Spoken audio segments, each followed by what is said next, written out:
मराठा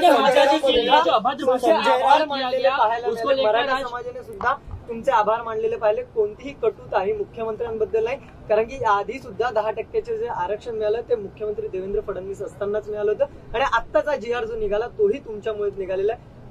काय म्हणत मी त्यांचे आभार मानेन आणि मी त्यांना सांगू इच्छितो की अनेक वेळा समजुती गैरसमजुती होतात, अनेक वेळा काही लोक जाणीवपूर्वक गैरसमजुती तयार करतात, पण आम्ही जे काही राजकारण शिकलो त्या राजकारणामध्ये पथका अंतिम लक्ष्य नहीं है, सिंहासन चढ़ते जाना, सब समाज को लिए साथ में आगे है बढ़ते जाना, हे आमचं ब्रीद वाक्य आहे.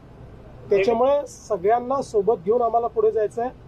मराठा समाज एक महत्वाचा समाज आहे. या महाराष्ट्राच्या जडणघडणीमध्ये एक मोठं कॉन्ट्रीब्युशन दिलेला हा समाज आहे.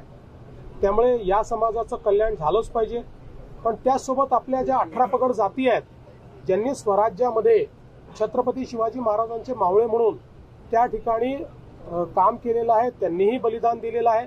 कोणावरच अन्याय होऊ नये ही आमची भावना आहे आणि तीच पुढे राहील.